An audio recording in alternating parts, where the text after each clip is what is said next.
Queria mais uma vez me encontrar aqui com todos vocês para a gente poder compartilhar algumas coisas. E o meu tema é sobre a família, a nação, a igreja diante das ideologias de desconstrução. Primeiramente, eu gostaria de falar um pouco acerca do ser humano, acerca do homem, que segundo a Bíblia, conforme o Gênesis, foi criado à imagem e semelhança de Deus. É uma coisa curiosa que a Bíblia fale, por exemplo, que os animais sejam considerados alma.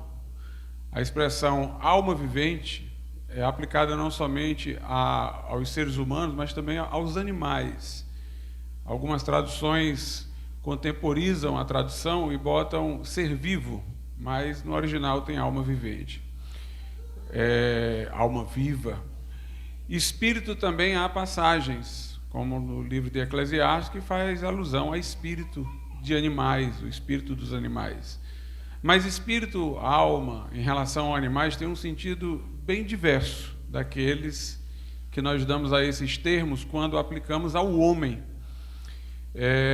O que nós chamaríamos de espírito do animal é só a energização de seu corpo. É o que coloca o seu corpo em movimento. É o seu fôlego. Só aquela energia vital que mobiliza os seus órgãos a funcionarem, a trabalharem, né?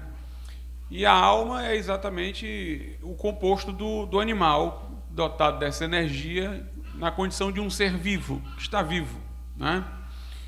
Tanto que quando o relato do Gênesis fala da criação dos animais, não fala de uma criação de um espírito, de uma alma, de um corpo, como se fossem unidades que pudessem ser distinguidas. Mas Deus diz, né? Produz as aves do céu. E elas aparecem de uma vez, repentinamente, como um todo, né? Produzam as águas, os peixes.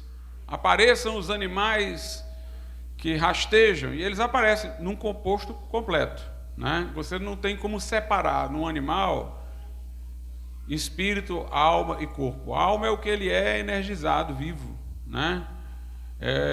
O seu corpo recebe do espírito uma energia ativa vital, mas aquele espírito ali não é nada sem o corpo. É o próprio corpo condicionado à vida. Mas quando você tem o relato, por exemplo, da criação do homem, aí não, aí você vê as partes bem distintas. Formou Deus o homem do pó da terra, o corpo. Soprou nele o espírito, né? Veio de uma iniciativa específica de Deus. E o homem tornou-se alma vivente. Um terceiro componente.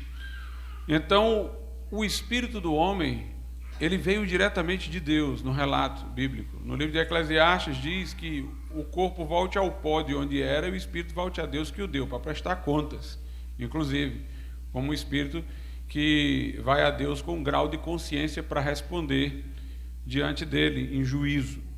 Mas a gente vê então que o espírito realmente ele entra no corpo para trazer vida ao corpo, mas ele tem uma origem diretamente de Deus e as partes são bem distintas, né?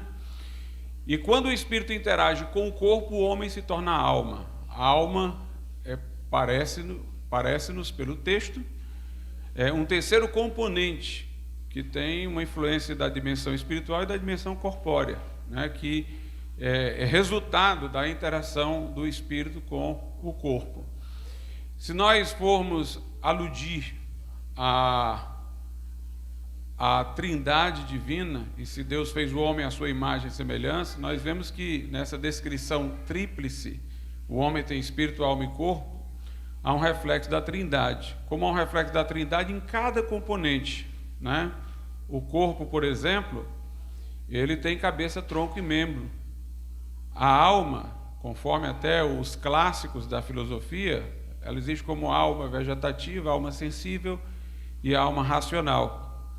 E o espírito, dimensão superior do homem, está orientado aos chamados três transcendentais: o bom, o belo e o verdadeiro. Então, o espírito do homem foi como que a parte do homem que Deus criou para habitar no homem.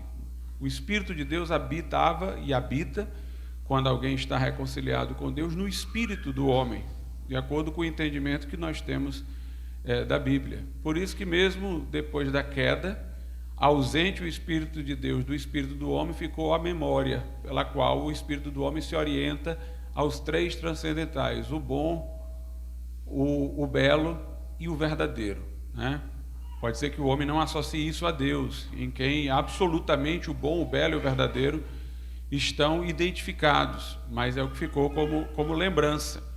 E isso é o que leva o homem a procurar, por exemplo, o que é bom nas coisas, procurar o que é a verdade sobre as coisas e ter a capacidade de apreciar nas coisas beleza estética. A alma, entretanto, é que vai pegar esses três transcendentais e fazer os juízos concretos. A minha alma que, na medida em que tem esses transcendentais pelo Espírito, é capaz de dizer: essa coisa é bela, essa proposição é verdadeira, este ato é bom. A alma é onde nós temos, digamos assim, nossa autoconsciência. A alma é onde nós temos vontade, intelecto, é onde nós apreendemos as imagens das coisas pelos sentidos físicos e lá, por abstração, chegamos aos conceitos. E o nosso corpo é o que nos põe em contato com o mundo empírico, com o mundo da percepção. Eu diria que pelo Espírito nós temos consciência de Deus, pela alma nós temos consciência de nós mesmos e pelo corpo nós temos consciência do mundo, né? Do mundo. E eu coloquei isso daqui de início, né, para mostrar que a nossa visão do homem é uma visão que coloca o homem numa distinção qualitativa do animal, não meramente quantitativa. O homem não é alguém que tem um pouco mais de complexidade no seu cérebro que o animal. Ele tem uma distinção qualitativa, ele tem essa dimensão transcendente, porque teve um espírito que veio de Deus, né? A sua alma, na dimensão mais elevada, onde ela interage com o espírito, ela é racional. Onde ela tem o elemento mais próximo da corporeidade, ela tem a dimensão vegetativa, ligada à nutrição e crescimento, e a dimensão sensível, animada, que é a mesma que o animal possui, né? Como eu disse, a alma é fruto da interação entre o espírito e o corpo. Então ela tem a dimensão mais elevada e tem essa dimensão mais próxima daquilo que se operacionaliza através do corpo. Mas nós temos essa distinção qualitativa. Somos seres morais, somos seres éticos, somos seres orientados para a verdade, capazes de admirar a beleza da natureza criada. Quando lá no Gênesis diz que Deus falou: eis que tudo é muito bom, no sentido aí do bom junto com o belo, Deus estava falando para alguém, estava falando para o homem dar o seu assentimento, o seu amém, dizer realmente é belo. Ele estava compartilhando a beleza da criação para o homem mostrar também a admiração por ela. Então o homem tem essa dimensão, como eu estou dizendo, transcendente. Se você pegar um filósofo grego como Aristóteles, ele define o homem por baixo. O homem é um animal racional, ou seja, ele é um animal como os outros, que tem esse elemento a mais, a racionalidade. Se você for ver pela Bíblia, o homem é definido por cima, ele é a imagem de Deus. Ele não é um animal que tem a racionalidade, ele é a imagem do próprio Deus. É uma definição por cima, né? e não por baixo. Os evolucionistas acreditam que nossa distinção do animal é quantitativa. Nós temos apenas alguns elementos no nosso cérebro que têm um certo grau de complexidade maior do que o dos animais, mas nós não temos uma distinção qualitativa. Nós somos animais evoluídos, ou mais evoluídos do que os outros animais, temos ancestrais comuns com símios. É assim que os evolucionistas veem. Então, para nós existem coisas que são importantes por causa dessa dimensão do homem. Mas as ideologias de desconstrução, como eu chamo aqui no tema da palestra, são aquelas ideologias que supõem que o homem é uma massa informe.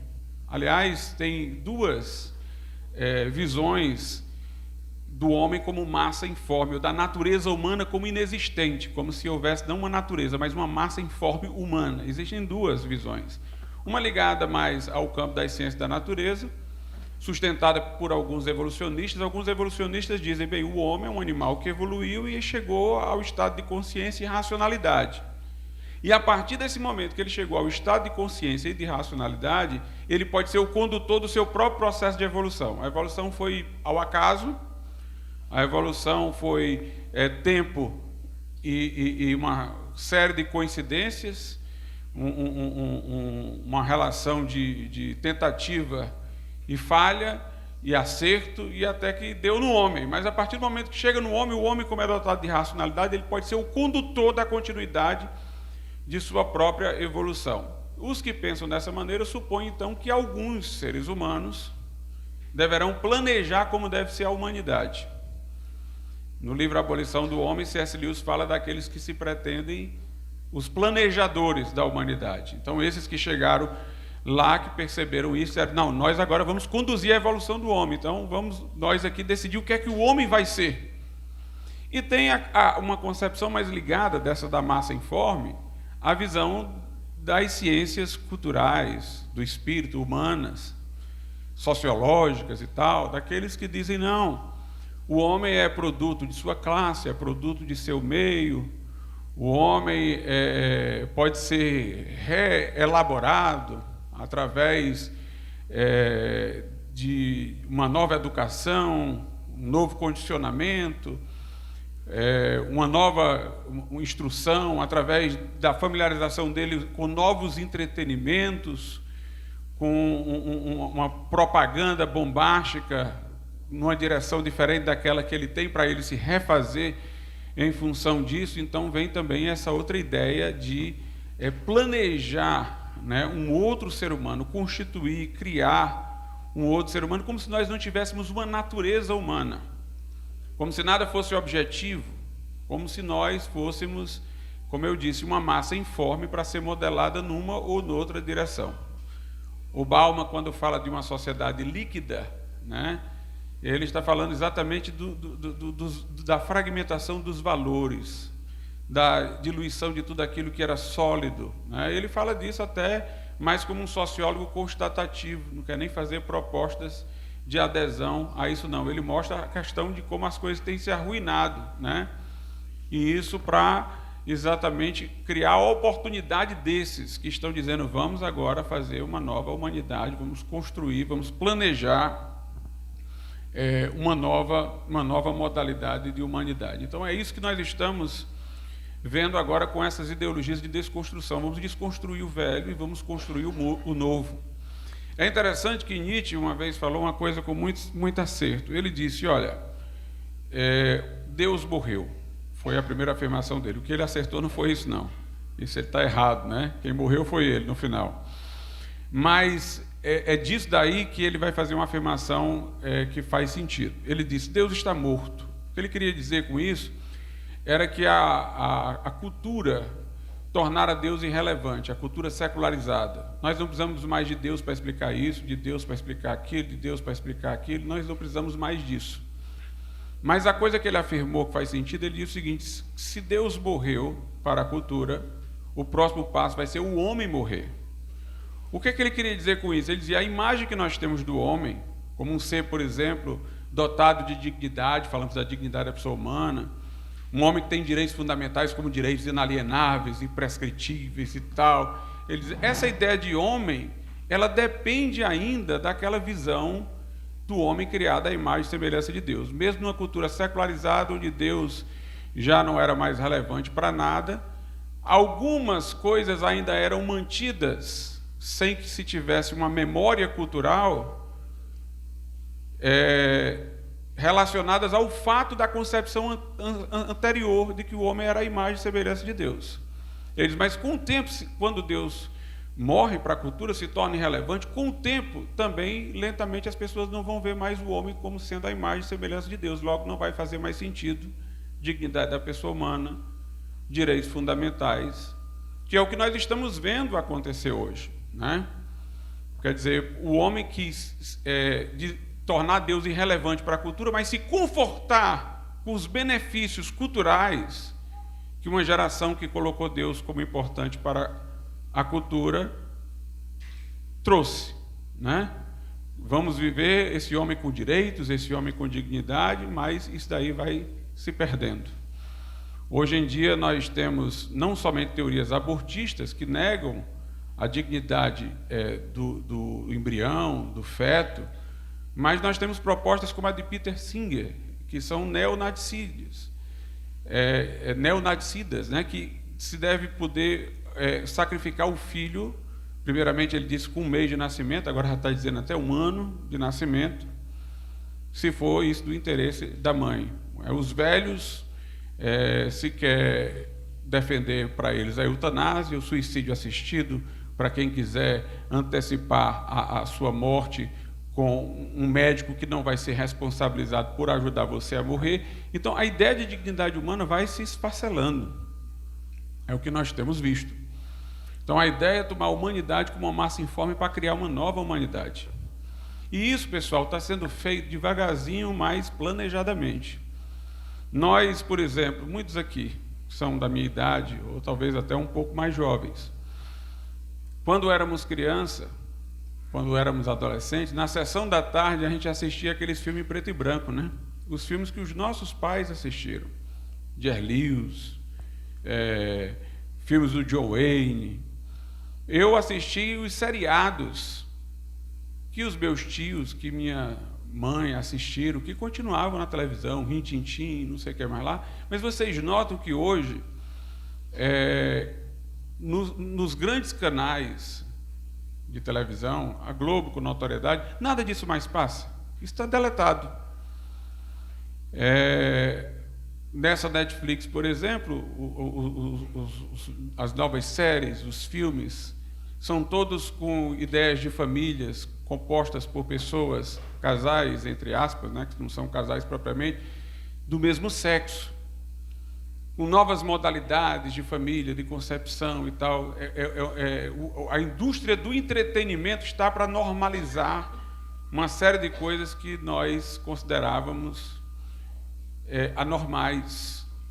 Quando eles tiverem acervo suficiente, eles vão deletar tudo aquilo que nós tínhamos no passado. Você ainda encontra os filmes antigos, tem aquela visão ainda moral, que não considera a sodomia, por exemplo, uma normalidade. Você ainda os encontra, mas no dia que eles tiverem um acervo suficiente, e no dia que essa geração que ainda procura esses filmes terminar e a outra geração nem tiver mais interesse de consultar, nem sentir que eles vão ser deletados, não houver falta deles, né?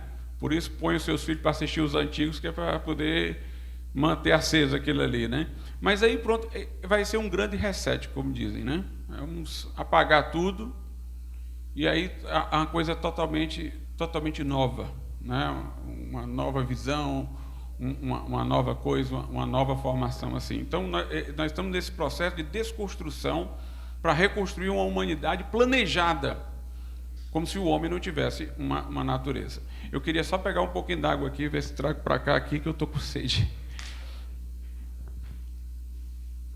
Muito obrigado, Davi. Eu dou um jeitinho aqui. Tomara que não caia aqui, com medo. Mas vamos lá. Então, nós estamos nesse processo de desconstrução. O cristão, ele, nesse momento, é um intruso nesse processo, porque o que é o maior inimigo do processo de desconstrução para uma nova reconstrução? É o senso de identidade. É o senso de identidade. O que essas pessoas querem é que você não seja nada para que você possa ser tudo o que elas querem. É que você não tenha mais nenhuma identidade a que você se aferre, sua identidade seja fluida, né? Para elas, por exemplo, se uma pessoa diz num período que ela é homem, depois no outro período diz que é mulher, uma pessoa num período se diz heterossexual, depois diz que é homossexual, se ela adotar uma sexualidade polimorfa, melhor, porque ela não é nada, e não sendo nada, ela está habilitada a ser tudo o que eles quiserem. É enfraquecer os sensos de identidade. E um cristão, ele tem um senso de identidade muito profundo, que ele tem a sua identidade em Cristo, né? A Bíblia diz: aquele que está em Cristo, nenhuma condenação há para os que estão em Cristo Jesus. O batismo é um marco de identidade cristã. E o cristão, ele se identifica como uma nova pessoa em Cristo, segundo uma nova ordem de valores do reino de Deus e tal, e isso dá uma força muito grande à sua personalidade, né? A doutrina da justificação pela fé, que foi basilar para a reforma protestante, ela tinha um papel muito importante naquele momento para criar um senso de identidade, né? Porque a ideia era, eu, sem que seja pelos meus insuficientes méritos, sem que seja pela mediação de uma grande instituição ou de figuras alheias a mim, que me obtém o favor de Deus, eu, arrependido, contrito diante de Deus, confiando no sacrifício perfeito de Cristo, eu sou aceito por Deus.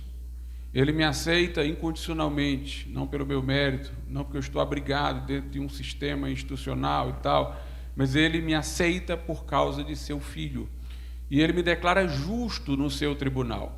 Então, esse senso de que Deus me aceitava, apesar de eu ser pecador, teve uma força enorme. Os reformadores conseguiram desafiar reis, forças políticas e tal, ameaças, por causa que é como se eles dissessem, bem, se essas pessoas podem estar todas contra mim, mas Deus me aceitou. Eu posso ser uma pessoa repudiada por todas essas forças, mas Deus me aceita, né? O John Knox, ele que foi um grande pregador da Escócia, a rainha da Escócia uma vez disse, eu temo mais uma pregação de John Knox do que todos os canhões da Inglaterra voltados para cá. Carlyle, que foi um grande poeta inglês, ele dizia que essa compreensão que os protestantes tinham, e ele falava de maneira puramente não devota, de uma maneira técnica, ele dizia essa compreensão que eles tinham de que eram aceitos diante de Deus fazia com que eles tivessem uma estrutura psíquica para serem heróis, para enfrentarem tudo. É aquela coisa lá que Paulo diz em Romanos 8, se Deus é por nós, quem será contra nós? Né? Quem tentará acusação contra os escolhidos de Deus? É Deus que os justifica, quem os condenará? Um outro autor, também um historiador e sociólogo, não me recordo agora o nome exatamente, ele dizia o seguinte, essa compreensão que eles tinham davam a eles nervos de ferro. Ou seja, eles aguentavam ser xingados, estigmatizados, repudiados e tal, porque eles diziam o seguinte, vocês todos dizem isso, mas Deus me aceita. Mas eu fui justificado diante de Deus pela graça. Então, ele tinha uma força revolucionária para enfrentar tudo que era perseguição. Então, esse senso de identidade, né, cristã é uma coisa muito forte, porque um dos grandes instrumentos para poder refazer o homem, desconstruir o que ele era e fazer um novo homem, é mexer com o seu apego à reputação, o seu desejo de ser aceito no meio, né? O Maquiavel pedagogo, que o Tassos falou ontem, é uma série de manipulações que são recomendadas e orientadas para professores fazerem através de relatórios da ONU, para que a pessoa, por exemplo, que pensa diversamente, se sinta constrangida dentro do grupo, dentro da sala de aula, de maneira que ela termine dizendo o que os outros falam, sem ter sido coagida diretamente. Ela foi manipulada para aquilo ali. Inclusive a orientação do livro, por isso que é Maquiavel pedagogo, né? Os filhos justificam os meios.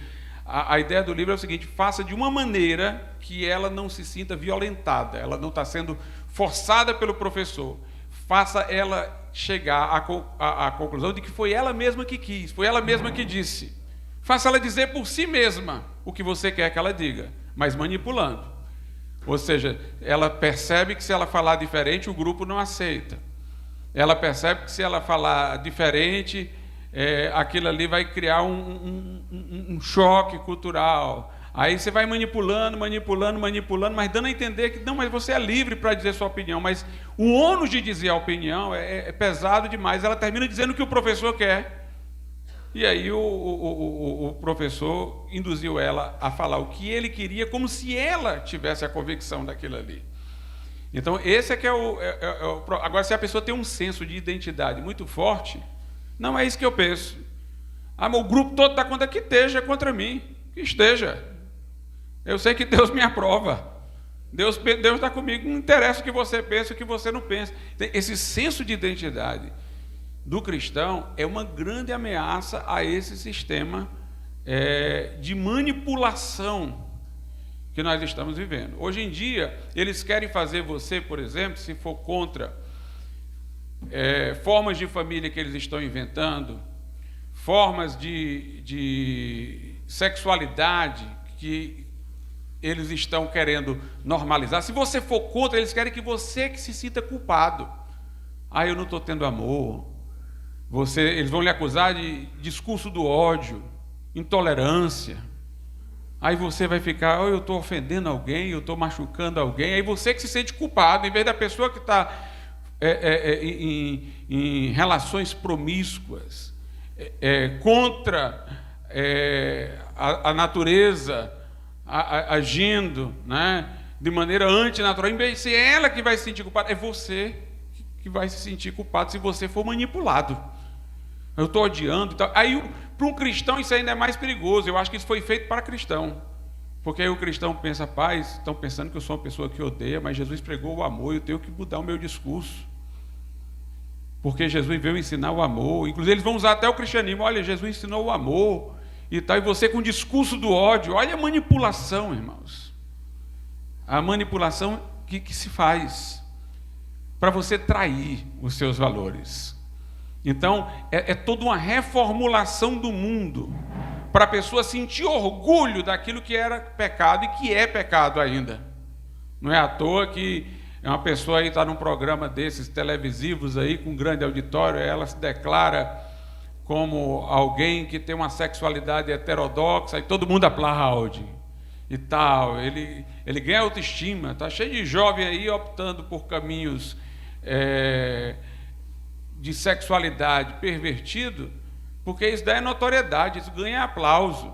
Agora vai dizer que você é contra, aí todo mundo cai em cima de você, né? Então, é um conjunto de manipulação. Um senso de identidade é muito forte, é muito importante. Cristãos com senso de identidade é muito importante. Eu quero saber da aprovação de Deus e não da aprovação dos homens, né? Paulo disse, se eu tivesse que agradar a homens, não seria servo de Cristo. Mas o Bauman, por exemplo, no livro dele Em Busca da Política, ele diz o seguinte: no passado, as pessoas estavam preocupadas com a sua identidade em função da transcendência. Elas tinham uma visão heterônoma, existe um quadro transcendente que dá sentido à minha existência. Então, por exemplo, se eu admito a criação, eu não sou um ser colocado no mundo sem propósito. Eu fui criado por um Deus que tem um motivo, tem um desígnio, né? Eu vou querer saber qual é o propósito de Deus, me enquadrar dentro desse propósito, então tem um sentido transcendente. Aí ele disse, mas com a secularização, essa busca de sentido de forma heterônoma, fora, num quadro maior, transcendente, foi desaparecendo. Mas os homens ainda conseguiram manter uma forma de identidade que ele chama de hetero-autônoma. Autônomo porque está dentro desse mundo, é imanente, mas hetero porque está fora de nós. É a minha identidade a partir da minha família e a partir da nação a que eu pertenço. Esses outros sensos de identidade também são importantes, né? Se você tem uma família, né, você tem aquele senso de identidade ligado à sua família. Eu tenho que honrar o nome dos meus pais, da minha mãe. E se minha família não tiver um bom nome, então eu tenho que fazer alguma coisa para poder corrigir o mau nome que minha família tem. Lá em Eclesiastes, a Bíblia fala do bom nome, da boa fama, que é melhor do que riquezas e tal. Então, eu vou, se minha família tem uma postura honrada, me sentir com a responsabilidade de agir de uma maneira que não macule a honra da minha família, uma continuidade dos meus ancestrais. Ou então, se os meus ancestrais borraram a história, eu tenho que fazer alguma coisa que eleve a história da minha família. Já notaram a parábola do filho pródigo? O filho pródigo pede ao pai a antecipação da herança, o pai dá a ele os bens, aí o que é que ele faz? Ele vai para uma terra distante gastar. Por que ele vai para uma terra distante? Se ele fosse gastar ali, todo mundo dizia, rapaz, como é que o filho do José, rapaz, um homem tão honrado aqui, com esse negócio aqui, gastando tudo, ele ia ser cobrado. de um comportamento condizente com a família honrada que ele tinha. Então ele vai para um lugar distante, onde ele não é ninguém, onde ele não vai ser cobrado de nada, onde ele não tem identidade. Então a questão da família, ela tem uma força identitária, irmãos, enorme. Por isso que eles querem destruir a família. Eles querem destruir o homem, eles querem destruir a religião, eles querem destruir a família. Se família puder ser tudo, não vai ser nada. Então, primeiro, família, eles disseram, pode ser 2 homens, 2 mulheres, pode ser um homem com várias mulheres, mulher com vários homens. É para acabar com a família. Pode tudo, não é nada. Né? A Bíblia mostra que a primeira instituição que Deus criou foi a família, antes da igreja, antes do Estado. Deixará o homem, seu pai e sua mãe. Pai e mãe, homem, e se unirá à sua mulher. Então tem homem, mulher, pai e mãe. E serão 2, né? Uma só carne. Quando diz 2, uma só carne, isso é possível, sendo um homem ou uma mulher. Porque o que quer dizer 2 serem uma só carne? Você tem o seu aparelho digestivo? Tem. Precisa de alguém para ele funcionar? Não, é seu, ele funciona normalmente. Tem o seu aparelho respiratório? É seu. Funciona normalmente. Agora, o seu aparelho reprodutor, ele não funciona sozinho. Ele só funciona com a outra pessoa. Esse aparelho reprodutor só se completa com o outro. Então, serão 2, uma só carne. Todo o nosso sistema é autônomo, exceto um, que não se faz sozinho, se faz com o outro. Aí a gente completa um corpo completo em relação a ele, através do casamento entre um homem e uma mulher. Claro, uma pessoa pode ser infértil e não gerar filhos? Pode. Vai deixar de casar por causa disso? Não, vai não. Mas os órgãos são aqueles ali, de um e de outro. Aí o problema é como se fosse uma enfermidade. Eu tenho uma deficiência no meu aparelho digestivo, faço uma cirurgia, tomo um medicamento, mas ele deixou de ser um aparelho digestivo? Deixou não. Ele está sendo tratado. Né? Então, uma pessoa infértil, casou e tal, formou uma só carne, formou. Agora, se tem uma deficiência, é o problema de uma enfermidade, como poderia ter em qualquer outra parte do nosso corpo. Então, a família é a família que procria. É ela que atravessa gerações, porque tem a perpetuidade, a geração de filhos. É ela que cria um nome a ser honrado, porque vai passando de geração em geração. Ela é que é a base da sociedade, porque sendo ela reprodutora, sem ela a sociedade não pode existir. Das famílias vieram os clãs, depois as tribos, as aldeias, as cidades. Então a família é necessária. A primeira instituição está lá no Gênesis, mas querem o quê? Desconstruir a família. Aí 2 homens, 2 mulheres podem ser casais, né? Aí vem a questão do incesto.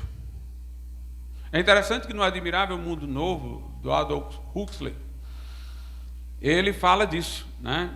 Ele procura defender não, né? Porque ele na verdade fez uma distopia e procurou mostrar, era como seria assombroso o cenário com certas ideias indo à frente. Mas ele sustenta lá um mundo novo, né? Que os seus personagens defendem, que seria aquele em que ninguém teria que esperar para ter a satisfação dos seus desejos.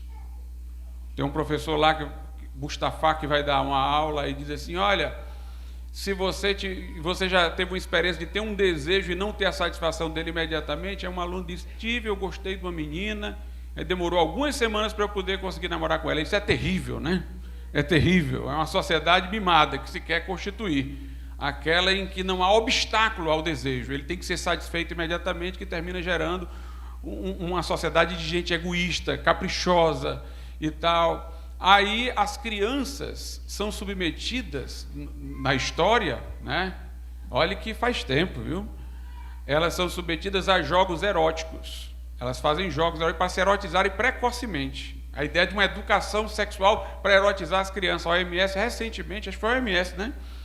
Que se pronunciou nesse sentido aí, a ONU e tal, nesse sentido de uma educação já que fomentasse, né, estimulasse a sexualidade, de crianças e tudo mais. E tem uma criança lá que ela não gosta dos jogos eróticos, aí ela vai para um psicólogo. Ela que tem um problema porque ela não gosta. Aí tem uma aula lá do professor, o professor diz: olha, vocês sabiam que já houve tempo em que as crianças não podiam brincar com esses jogos eróticos? Aí a sala de aula dá uma risada, os alunos riem na história de tudo aquilo ali. Quer dizer, é o que a gente está vendo acontecer hoje, né? Aí se defende as relações incestuosas, porque aí não tem mais noção de pai e de filho. Se tem incesto, o pai pode ser um amante, né? Acaba toda aquela relação de pai, é destruir a família, porque quando você destrói a família, você tira o senso de identidade. Você vê que pessoas com famílias desajustadas têm complexos, com pais separados e tal, problemas familiares, tem depressão, ela tem uma fragilidade, né? Com muita resiliência ela supera aquilo ali, mas ela tem uma fragilidade a ser vencida. Quando você está numa família estruturada, o seu senso de identidade é mais forte, né? Então o que eles querem são pessoas frágeis, porque pessoas frágeis viram massa informe, eles vão poder modelar da forma que quiserem, né? Aí você tem depois a questão da nação. A nação também dá um senso de identidade, a nação forma uma história coletiva, um conjunto de tradições que se perpetua no tempo. No caso, para nós, ainda mais importante é a nação, porque como nossas nações aqui no Ocidente têm uma ancestralidade cristã, então ela incorpora no bojo de suas tradições, né, conceitos cristãos. Então, ainda mais se torna importante as pessoas terem um senso da sua identidade nacional, da sua história enquanto nação. Se nós lermos na Bíblia, por exemplo, nós vamos ver como a Bíblia valoriza as nações. Por exemplo, uma tentativa primeira de um governo mundial foi a Torre de Babel. Ali foi uma tentativa de governo mundial. Vamos ser um povo só, uma humanidade. Vamos formar uma torre que bata lá no céu. Vamos empinar o nariz diante de Deus, mostrar que nós somos fortes. Aí Deus, o que fez? Espalhou todos eles, dando-lhes idiomas diferentes, e formaram-se as nações. A Bíblia defende a soberania das nações. Curiosamente, quando há descrições, como lá no livro do profeta Isaías, de um governo messiânico de Cristo, terrenal, um governo milenar e tal, se fala nas nações, né? Eu vou dar aqui só um exemplo, né, para mostrar que, mesmo numa visão futurista, escatológica, ainda nós temos uma ideia de nação. Isaías 2 diz assim, ó, a partir do versículo 3, e virão muitos povos, ó, e dirão: vinde, subamos ao monte do Senhor, a casa de Deus de Jacó, para que nos ensine o que concerne aos seus caminhos e andemos nas suas veredas, porque de Sião sairá a lei, de Jerusalém a palavra do Senhor, e ele exercerá seu juízo sobre as nações e repreenderá muitos povos. O conceito de nação continua. O conceito de povos continua. Lá no Gênesis, depois de Deus instituir a família, nós vemos o cuidado de Deus para constituir uma nação, a nação de Israel. Deus diz a Abraão: olha, que da sua descendência virá uma grande nação. E Deus fez uma promessa nacional a Israel que se perpetua no tempo, né? E essa nação, mesmo até sem ter territórios, sobreviveu com a sua identidade por causa dessa promessa, um conceito de nação. Agora, o que a gente vê na Bíblia é que não é bem quisto o conceito de império, que é uma forma de globalismo. Preste atenção, por exemplo, lá no livro do profeta Daniel. Daniel vai interpretar o sonho lá de Nabucodonosor, que é uma estátua que Nabucodonosor viu, né? Aí na estátua tem uma primeira parte, a cabeça de ouro, depois vem o peito, e vem a outra parte. Aí Daniel vai dizendo que cada um daquelas partes é um império. Primeiro o império da Babilônia, que dominou muitos povos, depois o império medo-persa, depois o império grego, depois o império romano, como nós conhecemos lá do século I, depois um novo império romano que vai ser reconstituído, né, na nossa interpretação no final dos tempos desse globalismo contemporâneo. Aí lá no final da visão diz que uma pedra solta, que é o reino de Deus, né, vem e atinge a estátua e destrói tudo aquilo ali. Ou seja, o reino de Deus vem para destruir os impérios. Aí diz que essa pedra vai se tornar uma montanha e vai encher o mundo todo, né? Então não fala de destruir as nações, fala de destruir os impérios. Porque governo mundial, só o de Cristo. Governo mundial, só o de Cristo. Trazer a paz ao mundo, só o príncipe da paz. No nosso caso agora, o melhor caminho para a paz é a soberania das nações. Por quê? Porque o que mais evita a guerra é o temor de que a outra nação entre em guerra.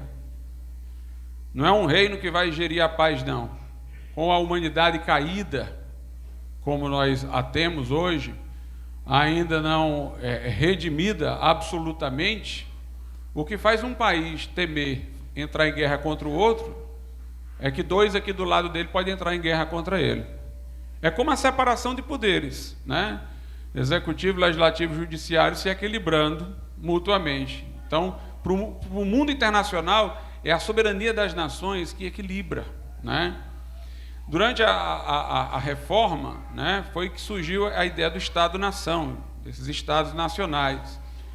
O próprio catolicismo sonhou por muito tempo em restabelecer o Império Sacro Romano, a unidade da cristandade e tal. Muitos documentos papais foram nesse sentido, mas hoje até os católicos conservadores são mais pela soberania das nações, porque eles estão vendo que se houver essa unidade lá, por exemplo, na Europa, ela não tem mais nada a ver com o cristianismo.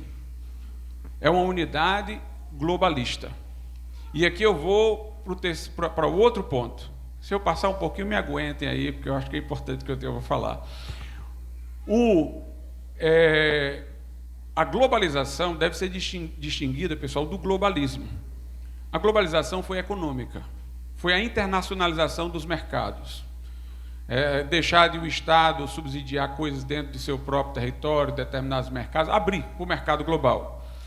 Quando surgiu a globalização, curiosamente, os liberais do ponto de vista econômico, eram os maiores defensores da globalização. E os esquerdistas, como a gente chama, eram contra. Queriam defender, eram os estados nacionais. Porque os liberais defendiam a globalização porque ela significava, na visão deles, uma ampliação dos mercados e logo da liberdade. Era ampliação da liberdade econômica, liberdade de negociação, uma empresa daqui negociar com outra do outro lá e tal. Eles viam nesse sentido de ampliação das liberdades, ampliação do mercado e com a ampliação do mercado, a liberdade. Inclusive, foram tão enfáticos às vezes nisso que eu acho que eles foram exagerados, não apreciaram devidamente a importância das tradições nacionais, pela euforia da globalização. E o pessoal de esquerda, como via que aquilo ali era uma expansão do mercado e tal, e para eles eram antagônicos a essa ideia de liberdade econômica e tudo, eles ficaram contra. Mas aí depois a globalização casou com o globalismo. Ou seja, o mundo virou uma unidade econômica, que tal agora ele virar uma unidade cultural, pensar do mesmo jeito. Vamos formar um mundo que pense do mesmo jeito. Agora a grande questão é, como é que nós vamos formar um mundo que pense do mesmo jeito se cada nação tem suas tradições, sua história? Então nós temos que desconstruir as tradições de cada nação, acabar com o sentimento de nacionalidade, porque isso é obstáculo.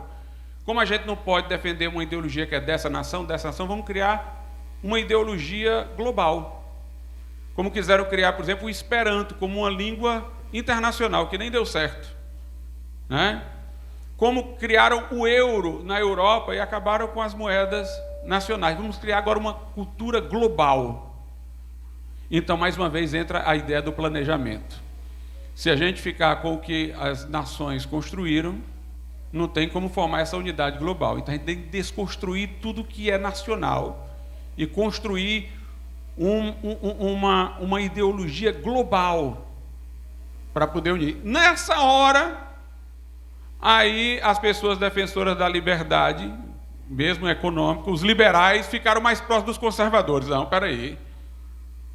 Aí vai diminuir nossa liberdade, que a gente queria do ponto de vista econômico, mas aí eles vão controlar o que é que nós devemos pensar.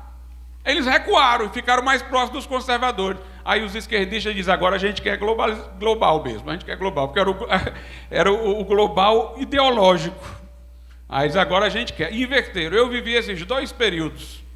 Eu vivi período que gente de esquerda era contra a globalização e tal, E eu vivo agora esse período em que eles são a favor de tudo isso, né? E que liberais defenderam a ampliação dos mercados, e que liberal hoje está mais próximo do conservador, né?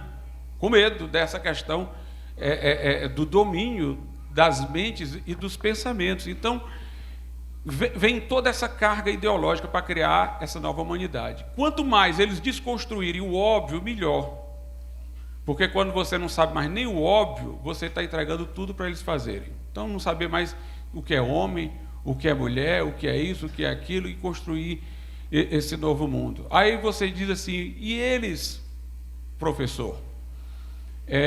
Na medida em que estão ganhando consentimento para isso, isso não é legítimo, não, eles não ganham consentimento para isso de forma legítima, porque eles vão conseguindo fazer todo mundo pensar assim, mas eles não fazem as pessoas pensarem assim pela persuasão, e sim pelo politicamente correto. É como eu estou dizendo, se você defender outra coisa, você é estranhado, se você defender outra coisa, você é estigmatizado, pior, é multado, é preso, o pai perde a guarda dos filhos. Então não tem persuasão. Para haver um consenso com legitimidade, tem que haver persuasão. Não tem persuasão, tem ameaça, tem coerção psicológica.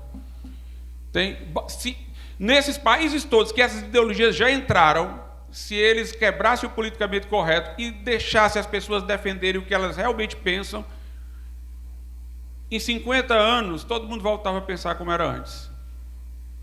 Porque a forma de pensar, por exemplo, sobre sexualidade, ligada à biologia, pensar sobre casamento e família, então, essa é a forma natural, de acordo com a natureza humana. Ela convence, se depender de argumentos racionais, isso convence todo mundo. Se você voltar a valorizar a lógica, convence todo mundo. Agora, se você nega a lógica, você não pode dizer nem que convenceu ninguém. Eles dizem, não, nós estamos, o mundo está pensando todo dessa maneira e tal. Existe lógica? Existe ontologia? Você respeita a realidade das coisas? Não. Então você não convenceu de nada. Você negou tudo aquilo com que se poderia convencer uma pessoa racionalmente de algo e tirou todos os aportes para um diálogo que tem a sustentação no real e na racionalidade e impôs mediaticamente, educacionalmente, entre aspas, o seu pensamento. Mas deixe valer a lógica, deixe valer a realidade constatativa como ponto de apelo, né? Me deixe falar sem eu ser inibido, constrangido, estigmatizado, que eu reverto tudo isso aí. Agora, antes de eu falar, eu tenho que pensar duas vezes, eu tenho que dosar as palavras, eu tenho que falar isso aqui. Se eu falar de uma coisa, vai ter uma comunidade gritando que não deixa nem eu poder falar, como aconteceu com o Jordan Peterson, né? Que não conseguia nem falar, nem abrir a boca, que era aquela gritaria. Aí não dá. Agora eles gritam, eles coagem, porque eles sabem que se a gente puder falar livremente, sem as inibições do politicamente correto, a gente convence. Então o que eles têm não é um consenso. O que eles têm é um adestramento. É um adestramento. O que eles têm é um domínio sobre as mentes. Então, nós temos como aliados nossos, hoje, mesmo aqueles que não são cristãos, os que valorizam a família e os que valorizam sua nação e suas tradições. Todos aqueles que têm senso de identidade são nossos aliados. O que eles querem é uma sociedade atomista, sem relacionamento. Você não tem família, você não tem nação, só existe você individualmente. Aí você, deslocado de todas essas coisas, você não tem identidade nenhuma, vira massa manipulável. Vira massa manipulável. É interessante que a gente faz um evento como esse, aproveitando aqui para falar, e tem um bocado de gente, professor, não tem como fazer virtual, não? Virtual ninguém vai desenvolver relacionamentos, aqui vocês vão ficar amigos uns dos outros, vocês vão conhecer pessoas. Uns aqui vão se articular com outros para fazer isso, para fazer aquilo, né? Tem um grupo de jovens aqui que de um congresso que a gente fez lá na Faculdade de Direito, formaram um movimento, são amigos em atividade até hoje. A pessoa não percebe que esse negócio de virtual, a gente fica atomístico, vários átomos separados, né? Não, vamos fazer virtual, vamos fazer não sei o quê. Ninguém fez amigos, a gente só ouviu coisas e tal. Para reagir a tudo isso, não basta só a gente ter um pensamento, é preciso ter relacionamentos, porque os relacionamentos com pessoas que pensam como nós, diariamente, a convivência e tal, fortalece as nossas convicções, criam poder de articulação. Mas se a gente ficar só em casa ouvindo e tal, a gente não vai conseguir se mobilizar, não vai conseguir agir, não vai conseguir fazer nada, né?